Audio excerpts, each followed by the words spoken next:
I was born as Gary Busby in London in 1956, but I've been in the Middle East now for 25 years. I had a pretty normal English upbringing, I guess, you know, city boy, moved out to the new towns when I was a teenager. Fairly uneventful life, yeah, nothing to report about that at all, and definitely no religion in it. You know, I was never a Christian. That's no surprise. I guess that's most people. So I think I was typical in that respect. I was never convinced that I was doing the right thing on anything. You know, obviously my career wasn't necessarily the thing I wanted to do. You know, accountancy, like I say, yeah, it's a passport to being able to work wherever you like, but it's no fun. It's never set my heart on fire. And there was never anything else. You know, I was never entirely comfortable with other aspects of my life. So I was always trying different things, always trying to see, is it travel I want? Is it working with my hands, you know, fixing cars or building houses, you know, or painting or writing poetry? I tried all of these things. And yeah, you can do.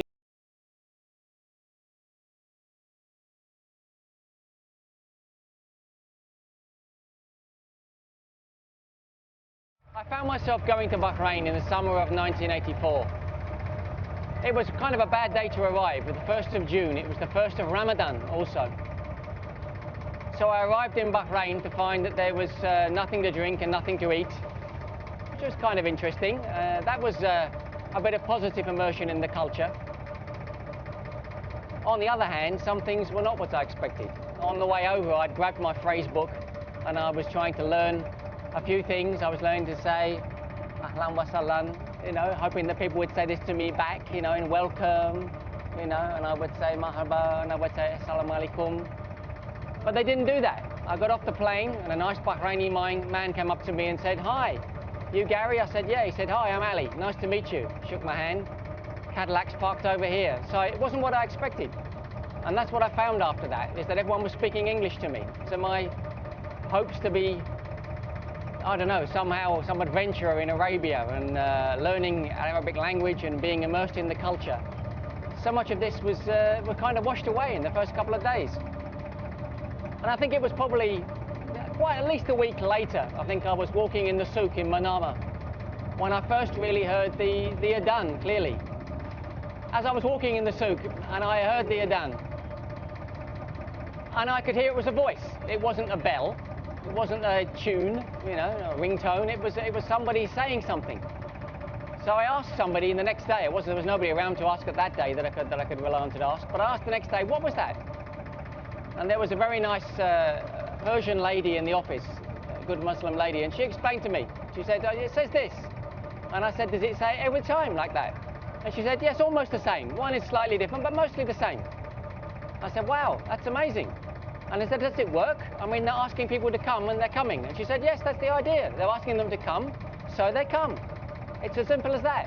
I said, "Well, that's absolutely great." And that's what I saw. And I saw the people coming to the mosque, and I was the way that all the men shut their shops and dropped their tools and got out of their taxi and locked it and went into the mosque. And I thought, this is pretty impressive. It's coming from the West, where once a week on a Sunday, maybe, and then only a maybe, 10% or less of the people might just wander to the church, perhaps. So this 5 times a day, jumping out of bed, jumping out of your office, leaping out of your car, whatever it was, to hurry into the mosque. 5 times! Wow, how can it be 5? It's too much. And I was just amazed. So I started to ask more questions, and I got answers, and I kind of started to gain some knowledge.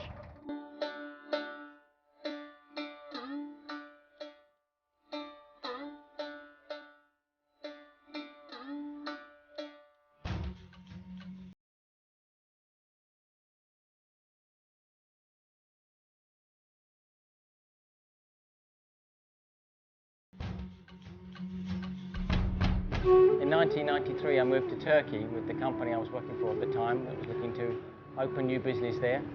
This was a great time for me, the beginning of one of the happiest times of my life. Turkey was probably the place I've been looking for all these years. I don't know what it was I was looking for, but I somehow seemed to find it there. There I was in Turkey. I hate not to use the word, but it's a real place. It's a place where the foreigners are in a tiny minority and the Turks run their own country. And you have to learn the language, you have to learn the customs, you have to behave as they do, you have to fit in. And this was just fantastic. This was, I think, what I needed. I needed to be able to find something that was that I could taste and smell and feel. One of the important things that happened during that time was that although Turkey is ostensibly a country of Muslims, of course it's a secular democracy, as they say, which means that the Muslims have to make their own way inside their own country. They're not made easy for them by the government, and so they have to do their own thing. When it comes to Ramadan, I was kind of surprised. I was ready for the Gulf approach, where immediately there was no drinks, no food or anything in the daylight hours, and life took on a different style, you know, with the different working hours and everything. None of this. They didn't have it. In Turkey, the normal life goes on, and the life of the Muslim there is just to fit in around that situation. And I soon realized there was two sorts of people. You know, there were those that fasted and stayed with it, and there were those that didn't. What I found was I fitted in best with the group which was fasting. I have no idea why that was. That I can't explain to this day. So it was in the first few days of my first Ramadan in Turkey that I thought, let me try this. And so immediately I tried to see if I could undergo the rigors of fasting. A little tough at first, obviously, because I'd never done it in my whole life. In the office during Ramadan, obviously half the people were fasting and half weren't. People had lunch in the office, or they didn't. Those of us that didn't, we waited through to the day, and when the day finished, around 5:30 or so, and the sun was starting to go down, we would start to gather in the canteen. And of course there was that fantastic air of anticipation, and this was the first time I'd experienced this. This was the first time I'd found myself surrounded by people who were focused on the idea that the iftar was coming, and that they were waiting for it, and that it was special. The atmosphere was magic. People were sitting around small bowls of dates. There were glasses of ayran, water, and people were waiting to have this. One guy with the radio pressed to his ear, because we were a long way out of town, we were in the countryside somewhere. A guy was waiting for the adhan on the radio, and eventually it would come, and he would say, "Yalla, it's now." And we would all dive on the dates, and immediately the energy would start to come back into the room, and people would start to talk. And the noise level would lift, and the people would start to laugh as they got some dates inside them and some milk and some water and some juice. And the atmosphere was marvellous. Then there'd be some shaking of hands and some exchange of some stories. How was your day today? Oh, it was a bit tough today. I was suffering a bit during the afternoon. Still, I wasn't a Muslim, but I was enjoying this. So it was between my first and second Ramadans in Turkey that I was finally able to visit mosques. I found I could go into a mosque ostensibly as a tourist. I was able to visit the famous Osmanli mosques of Istanbul, the mosques such as the Sultanahmet Jami, the Yeni Jami, the Sultanahmet and Süleymaniye Jamis, all these great mosques that have been built by Mimar Sinan.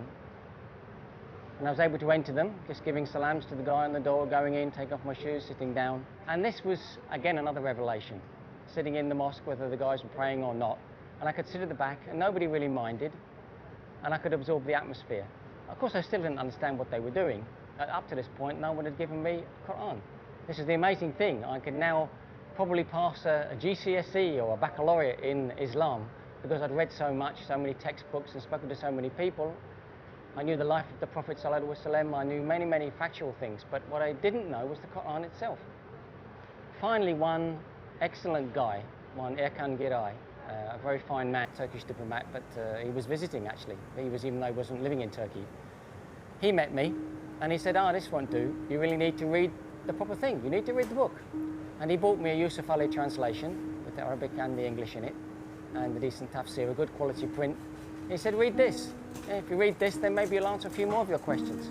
And so I did. Over some ensuing weeks and months after that, I read the Quran. And of course, I had made some questions, and I had to find a book on hadith.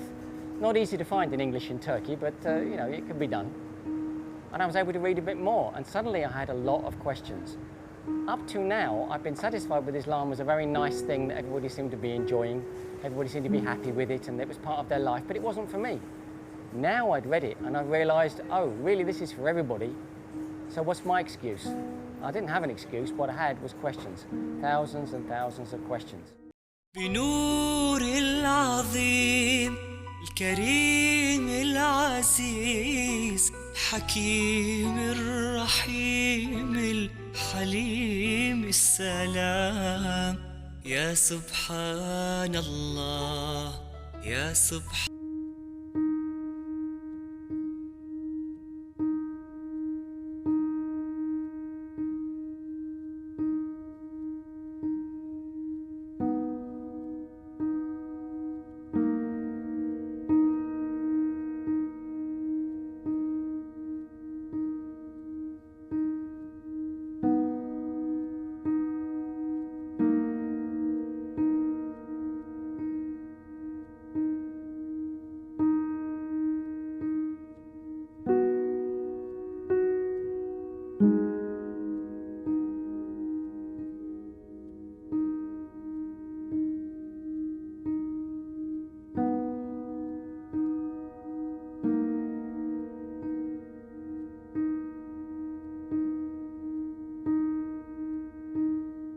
So in 1997, after a very, very interesting 3.5 years in Turkey, I came back to Dubai through a series of coincidences of people you know and chance circumstances, but yet again Dubai brought me back.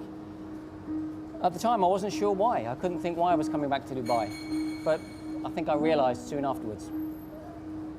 I joined the Belhassa family business, and there I found something a bit special. There I found someone who's your boss and is your friend. And quickly I became very close with some members of the family, particularly Majid Belhassa.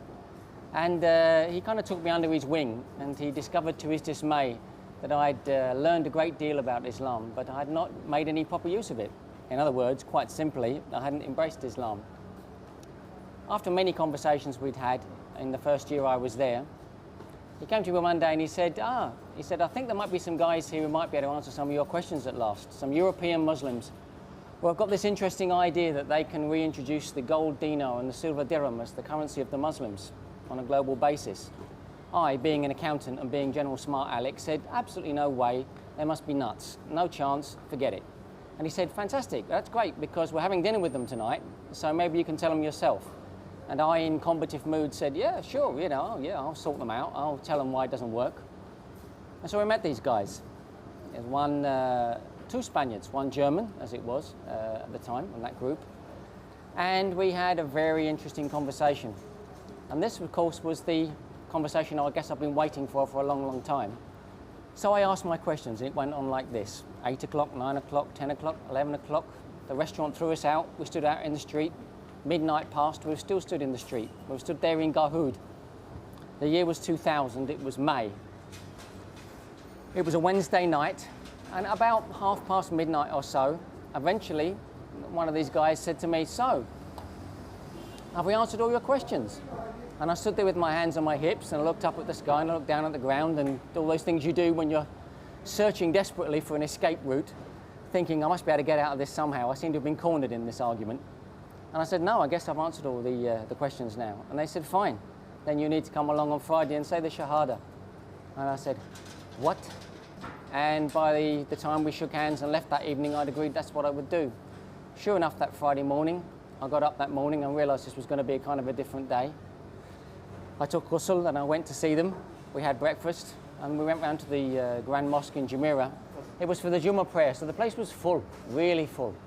Now, I don't know how many, more than 1,000 men in there, full up to the outside, inside, everywhere, and the Sheikh was as much surprised as I was to find himself with some white guy from heaven knows where, suddenly turning up to shake his hand to say, Ashhadu an la ilaha illallah wa ashhadu anna Muhammadan Rasulullah for him. And we were very happy, and 800 or 1,000 men were also very happy. I was never been hugged so much, I was hugged to death. And I met some people that day who are still my friends now. People who I met in that mosque at that time are still my friends on a daily basis now. I had a very crazy day. I went around and I visited people's houses, local people's houses, 2 different mosques, and many things washed over me like a great big wave. And I found myself praying at home the next day and crying, not sure what to make of what I'd done, just knowing that I turned over a big page. Anyway, that page stayed turned. I've never looked back.